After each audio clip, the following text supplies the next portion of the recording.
Ratu stood in the middle of his small, shared apartment, staring at the letter in his hand. Everything he had worked for, the sweat, the hustle, the sacrifices, was gone. He had just been fired, and the police had taken every naira he had saved up.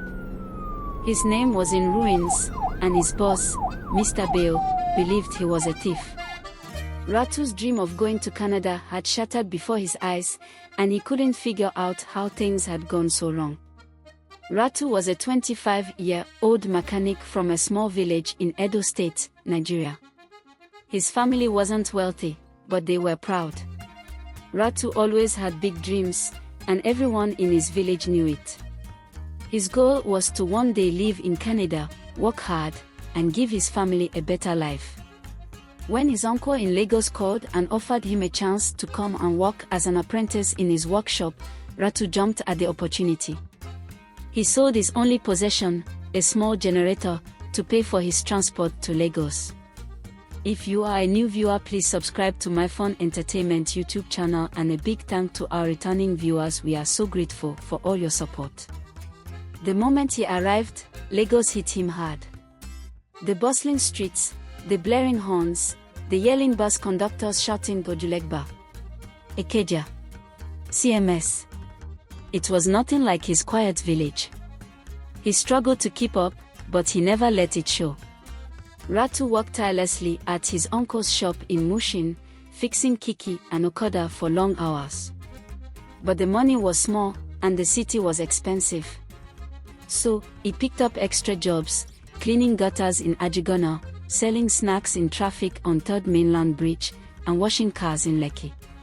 It wasn't glamorous, but he stayed focused. Every naira he earned, he saved in a wooden box under his bed.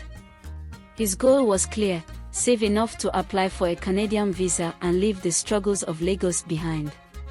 Things began to look up when he met Mr. Bale, a wealthy car dealer who frequently brought luxury cars to his uncle's workshop for repairs. Mr. Bale noticed Ratu's dedication and offered him a job at his showroom in Victoria Island. It was a huge step up. Ratu went from earning pennies to receiving a steady salary, plus tips from customers. With his new job, he rented a tiny self-contained apartment in Suralere, away from the noise of Mushin. He started dressing better, sending money home to his parents, and even treating himself to small Lagos luxuries like suya from Glover Court or a chilled bottle of malt after a long day. He felt unstoppable. Within a year, he had saved enough to start his visa application process. Everything was going perfectly, until it wasn't. One morning, Ratu arrived at work only to be greeted by chaos. Mr. Bale was yelling at the top of his lungs. A large sum of money was missing from the company's safe, and Ratu's name was being thrown around. His colleague, Connor, claimed to have seen Ratu loitering near the safe the night before. Before Ratu could defend himself, the police were called. They searched Ratu's apartment and found a small bundle of cash hidden in his drawer.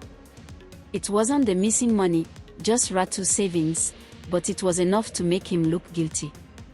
Mr. Bale was furious. "After everything I've done for you, Ratu, you're nothing but a thief." Ratu was arrested and spent 2 days in police custody.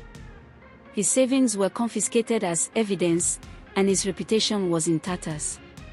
Ratu's best friend, Uche, refused to believe the accusations.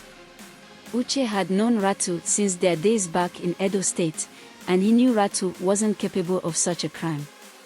Determined to prove Ratu's innocence, Uche started digging. He interviewed the security guards, reviewed the CCTV footage, and even confronted Connor. The pieces began to fall into place. Connor had stolen the money, planted some cash in Ratu's apartment, and lied to cover his tracks. Uche gathered the evidence and presented it to Mr. Bale. When the truth came out, Mr. Bale was shocked. He immediately fired Connor and called Ratu to apologize. "Ratu, I've wronged you," he said. "You're one of the most hardworking and honest people I know. I want to make this right." To everyone's surprise, Mr. Bale didn't just apologize, he went a step further.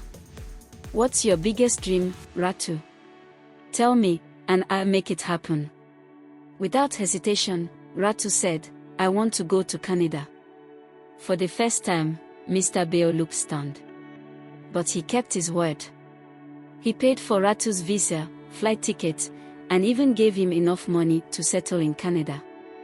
As Ratu boarded his flight to Canada, he looked out over Lagos one last time. It was the city that had tested him, broken him, and ultimately shaped him. He promised himself he would never forget where he came from and the people who stood by him when the world turned its back. Ratu arrived in Canada filled with hope and determination. The cold air hit him as he stepped out of the airport, a stark contrast to the warm, bustling streets of Lagos he had left behind. He had no family or friends in Canada, but he carried with him a strong work ethic and an unshakable belief in his dreams. In the first few months, Ratu worked tirelessly to settle in. He took up blue-collar jobs, cleaning offices, shoveling snow, and working night shifts in a warehouse. The work was hard, but Ratu never complained.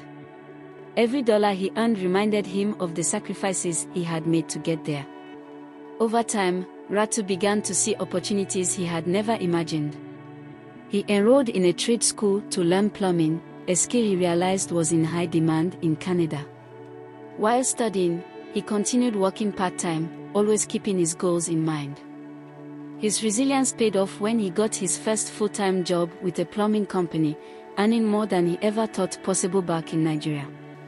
Ratu didn't stop there. He sent money back home to his parents, started saving for his own business, and even mentored other Nigerians who were just arriving in Canada.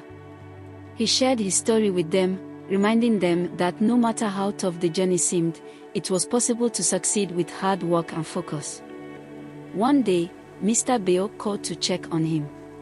"Ratu, how's life in Canada?" he asked. Ratu smiled as he looked out of his small apartment window at the snow-covered streets. "It's not easy, sir, but I'm making it. Thank you for believing in me." Mr. Beo laughed. "I didn't just believe in you, Ratu. You made me believe in what's possible when someone refuses to give up. Keep making us proud."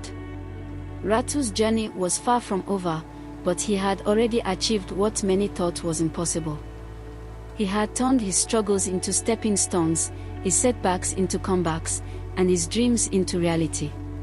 He proved that no matter where you come from, with determination and integrity, the world can open its doors to you. Ratu's story is a reminder that while life may be full of twists and turns, staying true to yourself and never giving up can lead to incredible outcomes. Did you know facts about Canada? Canada is the second largest country in the world by land mass, following Russia, the largest country. Despite its size, Canada has one of the lowest population densities, with vast areas of untouched natural beauty. Canada's express entry system is one of the most efficient immigration programs, allowing skilled workers to become permanent residents in as little as 6 months. More than 70% of Canada's population lives within 150 kilometers of the US border, making it one of the most urbanized nations globally. Canada consistently ranks among the top countries in the world for quality of life, with free healthcare, excellent education, and a welcoming environment for immigrants. Thank you for watching. Don't forget to like, comment, and subscribe to the channel. Share your thoughts about Ratu's story or your own dreams of moving abroad in the comments below. What other interesting facts do you know about Canada?